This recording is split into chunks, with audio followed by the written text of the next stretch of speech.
Shalom, enlightened ones. Good to see you guys. Good to be here with you guys again. It's a blessed and beautiful day. We just walking out of Shabbat. Even though this is the time of Shabbat, we're entering into God's rest. Got a word for today. It's Proverbs chapter 12. It's been ringing all day. So I wanted to share it with you guys. You know how we do. The storm's enlightenment. All right. So, like I said, Proverbs chapter 12. I have my King James version with me, but the one that I was reading out of is the military edition Bible. I like the translation of this one. So I'm gonna get right into it, even though I don't see a lot of people up here. I'm gonna get right into it though. Let us pray. Father, I give us deeper insight into the word, Lord. We thank you for just giving us the strength to endure. Thank you for all those who are on the fast with us, Lord. Thank you for bringing us in unity and love. Give us wisdom. Give us knowledge. Give us understanding. Teach your people. May they share your word, Lord. Have your way, and let your will be done. Let your Holy Spirit rest, rule, and abide in all of us, Lord God. Speak by your Spirit. Breathe on us by your Ruach HaKodesh. We bless you, Lord. In Yeshua's name. Amen. All right. We're going to start this Proverbs 12:1. It says, any who love knowledge want to be told when they are wrong. It is stupid to hate being corrected. Anybody who loves knowledge want to be told when they're wrong. So if you find somebody that don't want to be told when they're wrong, like, yo, don't tell me that. Don't preach to me. You know what I mean? The Bible says it's stupid to hate being corrected. That's what it says. And not only is it from the Bible, because I know a lot of people have a problem with the Bible, right? But this is Proverbs, the book of wisdom. Not only did Solomon write it, but we have African proverbs in here. So the Proverbs is a collective book of wisdom, because what Solomon did was, because he was one of the wisest men, he wanted to get the wisdom from everywhere. That was Solomon, all right? Right. So that's why he has this information. It says, the Lord is pleased with good people, but condemns those who plan evil. He's pleased with good people, but condemn those who plan evil.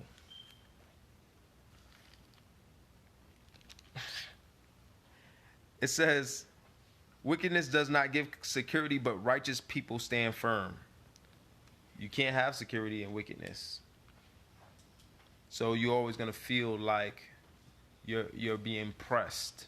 You're always going to feel like you're insecure. It makes your heart unstable.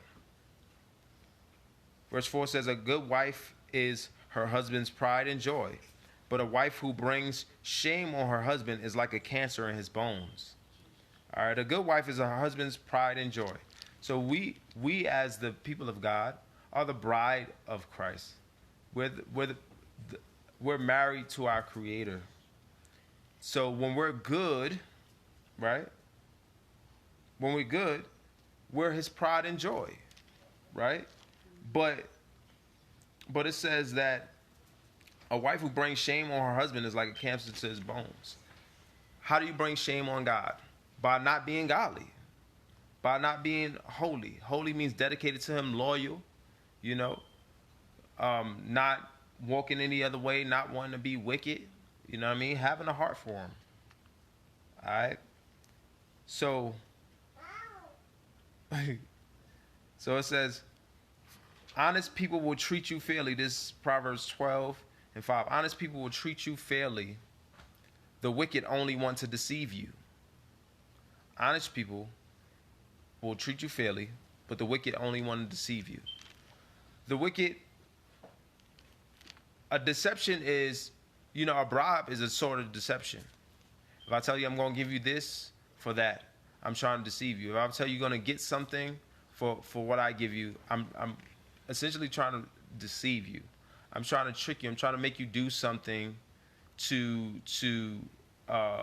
I'm trying to make you work for something that I don't truly have. Because nobody really has power to give you anything but God, right? Nobody really has power to give you anything but God. So it's God who gives. Every good and perfect gift comes from above, right? It says,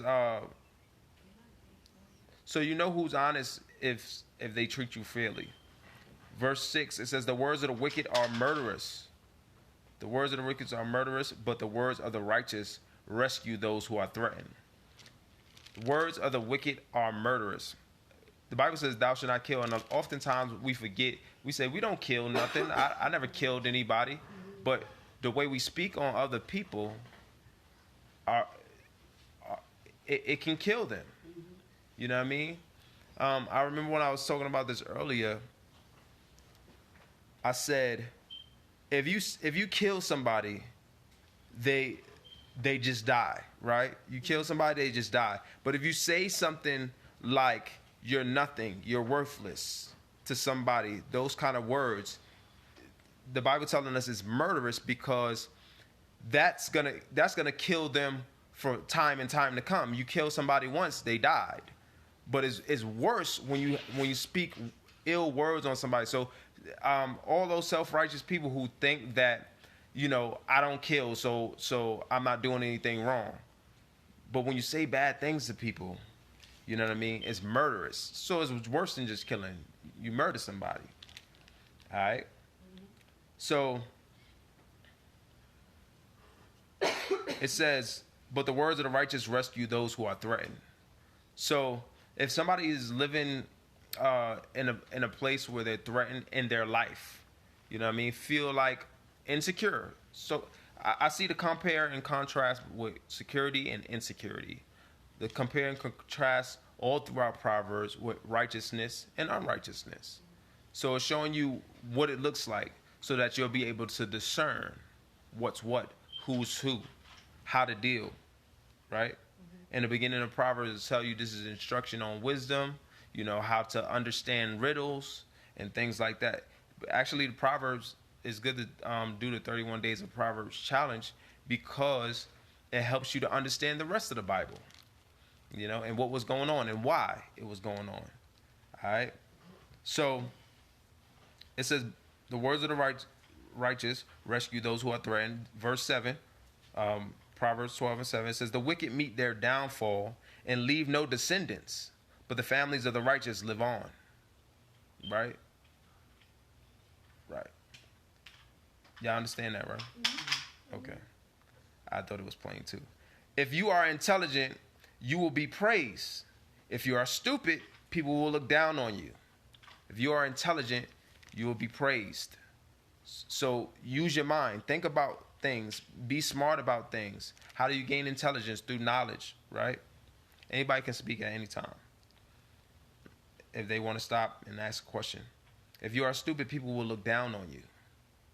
All right? It is better to be an ordinary person working for a living than to play the part of someone great but go hungry.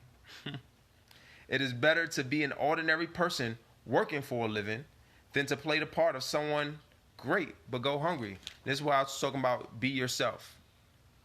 Be yourself, because nobody else can be you. You're the best you that anybody can be, right? It's better to be yourself and be ordinary if you're ordinary, and none of us are ordinary, but it's giving you the least of the matter. Like, at least be ordinary, right? And it says then to play the part of someone great but go hungry. Like how people act like they're rich, but really not. People act like they have money and they waste it. They're not investing. They're not doing anything. If you look at rich people, they don't wear expensive clothing. You know what I mean? I seen a lot of rich people wear clothes from Walmart. You know what I'm saying? But they're investing their money. They're investing their finances. So don't try to look like somebody great and you really going hungry. You really have need. This is wisdom, y'all. Shout out to you, Glittery Visions. Be authentic, facts, correct. Thank you so much. I like when y'all talk back to me. It motivates me. verse 10 says, good people take care of animals, but wicked people are cruel to theirs. Good people take care of animals, but wicked people are cruel to theirs. Look, you can see in this word that God is against animal cruelty. All right?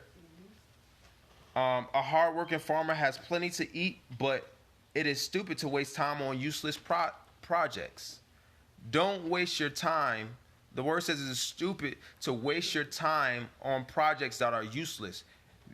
Before you start a project, think, can I use this? Can this benefit me or my people? You know, don't just do something that's worthless. So I like to compare and contrast in verse 11. It says, a hardworking farmer has plenty to eat. So he's telling you what to do instead of the other thing, right? It's stupid to waste time on useless projects, but make sure your project makes you money. I believe that's what he's saying. Solomon was all about getting wealth and finance. You know what I mean? So he tells us all through the book of Proverbs how to get that finance, right? So he's saying it's better to work in a way that will bring you sustenance. I'm going to say sustenance because, you know, it's not always finance. You know, it's bringing you production. It produces you, bringing you something to sustain yourself, right? Thank you for sharing. It's stupid to waste time on useless project. If it doesn't bring you any benefits, don't waste your time on it. 12. All that wicked people want is to find evil things to do, but righteous people stand firm. All that wicked people want to do is to find evil things to do, but righteous stand firm. So we know what we want to do. If you're righteous, you know what you want to do. Make your call and election sure. Make it sure what you want to do. It says the wicked are trapped by their own words, but honest people get themselves out of trouble. How do I know? If you're telling a lie, if you're living wrong, you're trapped by your own words, what you say. But honest people get themselves out of trouble. Yeah, perfect example. That's why I said we was all in Proverbs today. When you tell the truth, you know, you usually relieve, like, I respect your honesty. People can respect honesty, right? Yeah. People can respect honesty, but if you're wicked and you're always doing something wrong, it's like, yo, I don't respect that. Like, I'm not feeling that. I need you to have the greatest judgment. So it's better to be honest, right? It says, your reward depends on what you say and what you do. You will get what you deserve. Everybody gets what they deserve. First of all, I want everybody to know that we all deserve death, right? It's a fact. We all did things worthy of death. Some people might disagree with me, but I'm going to show you how. One, if you murder somebody with your word, you deserve death. And all of us have spoken down on somebody. All of us.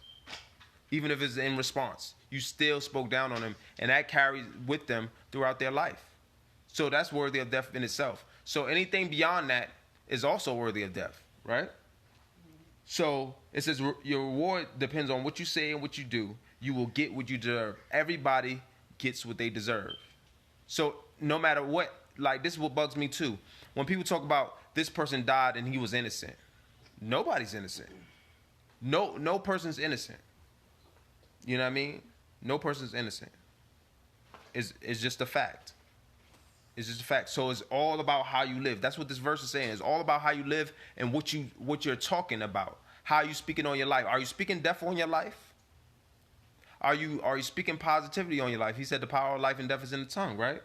It said your reward depends on what you say and what you do. That's what you get. You get what you deserve, right? Verse 15, stupid people always think they're right. Wise people listen to advice. If you're wise, you listen to advice. But stupid people always think that they're right. Like, everything I'm saying is right. Nobody can correct me. Stupid people always think that they're right.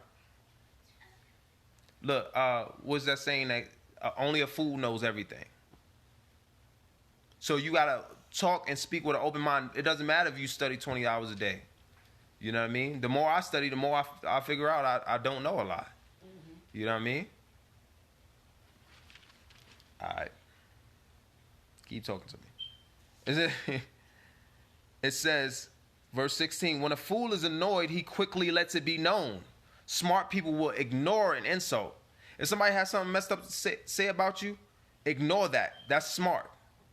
It's look, the Bible's saying it's stupid to immediately let somebody know how you feel. Like if somebody calls you stupid, for example, since we're talking about stupid, right? If somebody calls you stupid, if you respond quickly to that, that means, all right, our words are spirits, right? Words are spirits, right? Somebody says, you're stupid, and it sits in the atmosphere. If you stand up and say, no, I'm not, you just stepped into stupid. I'm just giving y'all an example, trying to, we understand more with pictures, If somebody says stupid and they spoke it out into the atmosphere, if you're smart, this is what the scripture is saying, if you're smart, you'll ignore it because you're not talking to me because I'm not stupid. You're not talking to me saying that I'm a bum, I'm worthless. So like saying I'm not stupid is like, here I am. Yeah. Yeah, you called my name, roll call, stupid. What? I'm not stupid. Why'd you respond? This is wisdom, guys. This is wisdom. So, and that goes with any kind of insult. Smart people will ignore an insult. That's what verse 16 says. Verse 17, when you tell the truth, justice is done, but lies lead to injustice. I gave an example. If one person tells a lie, all right, think about this. Lies lead to injustice in this way. If you committed a murder, right, and you say that you didn't, somebody has to take the rap. Somebody has to take the rap for that murder. And there's a lot of innocent people, not innocent as in innocent as a lifestyle, but innocent as in they didn't do the crime which they were persecuted for. Right? So nobody's innocent, but there's a lot of people in prison for crimes that they didn't commit. Why? Because when somebody lies, it's injustice. So injustice is done if somebody lies, but if you tell the truth, justice is served. Because if you committed a murder and you say, yes, I did it, now nobody else can go to prison for that murder. Nobody else gets harassed for that murder. You know what I'm saying? Nobody justice is done for everybody if you fess up to what you did. So most of this chapter is telling us to be honest, be truthful, and it's telling us the benefits of that. Right. You know what I mean? It's telling us to work honest work, do honest works. Be honest, when you're dealing with animals. You know what I mean? All right. 18 says, thoughtless words can wound as deeply as any sword. We talked about that, right? If you think about what you say before you say it. Thoughtless words can wound as deeply as any sword. So think about what you're saying before you say it, because we can't take words back once they're in the atmosphere. Somebody can, what you say to somebody can cause them to commit suicide. You know what I'm saying? And I'm sure it's happened before. You don't know what that person is going through. You know what I mean? So think about what you say before you say it. The Bible says a kind word turns away wrath, but a fierce answer stirs up strife. All right? So it's always a way to say things. It says, but wisely spoken words can heal. You speak words wisely that can heal. It says, a lie has a short life, but truth lives on forever. A lie has a short life, but truth lives on forever. Hence, the Bible, the Word of God. That's how you know it's true. It withstands time. It withstands time. All the things that are deteriorating are lies. Because in order for something to be true, you have to continue to... In order for something to be true, it proves through time. That's one of the hardest tests of a prophet. It says, those who plan evil are in for a rude surprise, but those who work for good will find happiness. I gave the example earlier. Those who plan evil are in for a rude surprise. I'm sure most people have stole something before. I have, as a kid, because as a kid, you think everything's mine. Mine. You have that mind complex. Mine, right? rude surprise is something rude is something that interrupts, right? A rude surprise is when say if I'm going in my mom's purse. Say I'm going in my dad's candy box. Yeah, I'm going in my dad's candy box, right? I'm going in his snacks, right? If I'm caught in that, I get in trouble. I get punished. I get chastised for that, right? That's a rude surprise.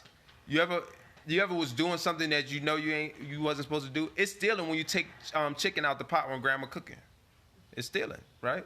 So when those pots that make noise, if she catch you in it, you startle. But now she's watching you, right? Now she's watching you. The heat is on. The heat is on. So people always notice you. Oh, this person's gonna steal. This person's gonna lie. All right. Those who plan evil are in for a rude surprise, but those who work for good will find happiness. Because you work hard, you earned what you worked for. This is mine's. I really did it. This is really mine's. Not just because I think it's mine, but because I worked for it. All right. Nothing bad happens to the righteous people, but the wicked have nothing but trouble. Nothing bad happens to righteous people. Who wants to challenge that? Who wants to challenge that? Nothing bad happens to righteous people. He said he want to challenge. I'm joking. Oh, okay. I thought you wanted to challenge it. I'm open for the challenges. Nothing bad happens to righteous people. That sounds like bold, right? How can you say nothing bad happens to righteous people? What does that mean? Thank you. Stop. This is what it means. If I use somebody as an example. Say I was playing at the park. I wasn't supposed to be there, but I got hurt, right? I'm righteous though. I got hurt, but I live righteous. And this is just an example. I hurt my leg, and now I have to stay at home. Was that something bad? No. It may sound bad because I hurt my leg, but it's not bad because I learned not to do something when I'm not supposed to. But if I'm going everywhere that I need to go and something happens, then I can say something bad happens to somebody righteous, right? Another example. Like, even if a righteous person dies, right? The Bible says to live is Christ and to die is gain, right? So was it really bad if a righteous person dies? No. That's a good thing. So it's all about perspective and point of view. I can sit here and say that everything bad happens to me. You know what I mean? If somebody give me food, right? It's good to them. Somebody give me food I want, it's good to them. But I say it's bad to me. Somebody always giving me bad food, right? So it's about perspective. It's how you look at it. So nothing bad happens to righteous people, but the wicked have nothing but trouble. They always have trouble, because it's wicked to not be grateful for what you get, to not have a grateful heart, to not have love. That's wickedness. You know what I'm saying? So it says, the Lord hates liars, but is pleased with those who keep their word. Lord hates liars, but is pleased with those who keep their word. And that goes back to the verse earlier where it tells you to think before you speak. To think before you speak. So, because if you promise somebody something, it becomes a lie if you're not able to deliver on that promise. So you ought to keep your word. So know what you can do before you say, hey, I can do this. And it's actually in one of the Gospels, it tells you, if you tell somebody, if you say you're going to do something for somebody, make sure you carry that out. All right. It says, smart people keep quiet about what they know, but stupid people advertise their ignorance. Smart people keep quiet about what they know. Why? Because they knew the price that they paid for getting that information. They know that it's valuable. But stupid people let their ignorance be known. Stupid people always saying what they know. They always saying what they know. That's how you know they don't know nothing. They only got a little bit. Just like how you say people who don't have money always flashing money. They're like, look, I got this money. I got this money. If you only got enough to flash, then you don't have money. You know what I mean? So it's the same way. It says hard work will give you power, but being lazy will make you a slave. How? Hard work give you power. You ever notice when you work out you have more energy? Mm-hmm. Hard work gives you power. And isn't money power? Money's power. Money's power. Because if you work hard, you get money, and that equals power. You can do more with it. You work out, you can do more with your body. You work hard and make money, you can do more with money. You can go more places, right? So we know that to be true. Hard work will give you power, but being lazy will make you a slave. How? I gave the example. If I see you sitting down, you in my house, right? I'll be like, yo, you ain't doing nothing. Go and do this for me. Go and do that for me. And now you're a slave because you don't have no project that you're working on. You don't have plans for your own life, so you're going to work for somebody else. You're a slave. You work a 9 to 5, and you ain't create your own business. You know what I'm saying? Somebody else is telling you what to do. Things that you don't want to do, and they still telling you what to do. You know what I'm saying? So that's laziness. Because it's not always lazy. Laziness doesn't mean just laying around. Laziness means I don't even have the umph to think for myself. I don't even want to think for myself. Other people got to give me information and knowledge. All right. It says worry can rob you of happiness, but kind words will cheer you up. Worry can rob you of happiness, but kind words will cheer you up. Kind words motivate you. Motivate you, right? Worry robs you of happiness. How are we worried? I'm worried about tomorrow. I'm worried about what I can get. I'm worried about money. And I was telling them earlier, how do you eliminate worry? You write it down. You pray about it. And if you really want to solidify not worrying and having anxiety and stuff like that, you pray and write about it. You pray and write about it. You create a vision. Make a vision board. Now you're secure. It's not in your mind. We worry when it's on our mind. You get the stuff off your mind. You get the stuff off your heart. Have somebody to talk to. Talk to counselors.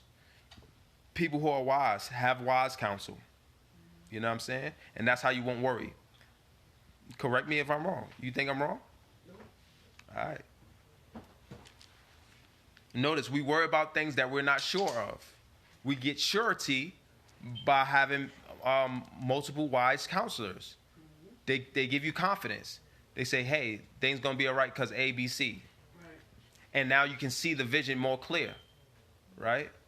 You worry when it's on your mind and you didn't accomplish something. So accomplish writing that vision. It says, the righteous person is a guide to his friends, but the path of the wicked leads them astray. The righteous person is a guide to his friends, but the wicked person leads them astray. When you walk righteous, you light the path for your lighthouse to other people. But if you do evil things, you might think that you're doing it on your own, but somebody might see you who's weaker than you. You might be able to walk out of that, but you're leading somebody else astray because they look up to you.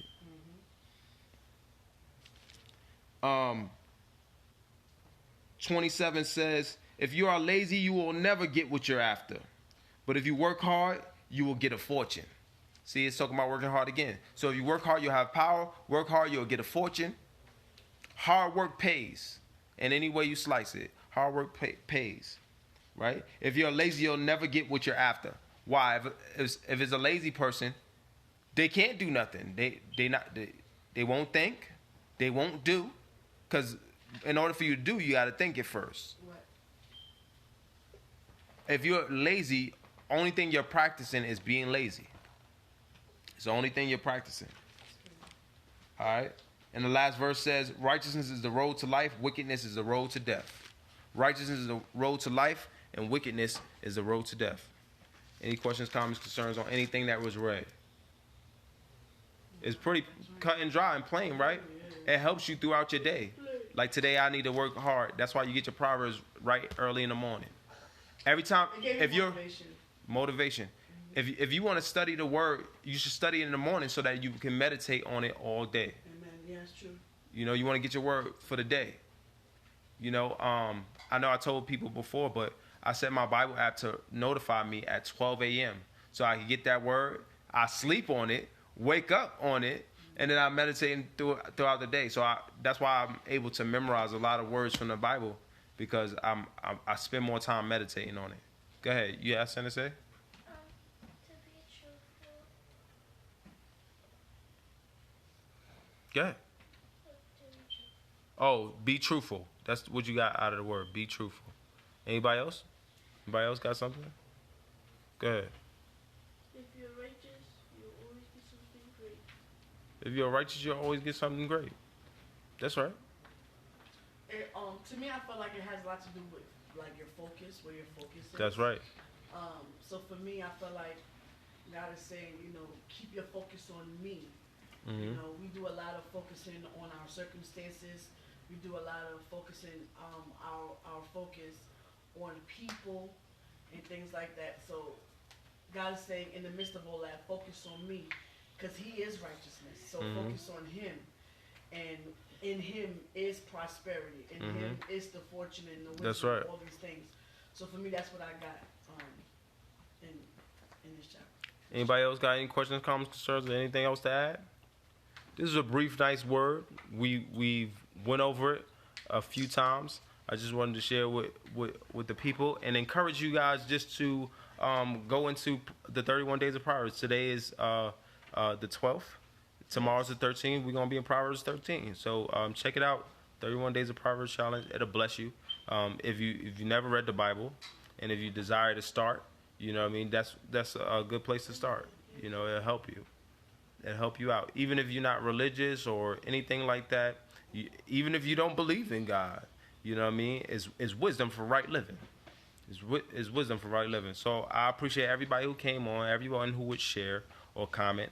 I'll jump up here if y'all had any questions about anything and wanted to talk about anything. I love y'all. I hope you guys enjoyed your Shabbat, and may the Lord continue to bless, keep, and strengthen you guys in Yeshua's name. Amen. Amen. Shalom. Shalom.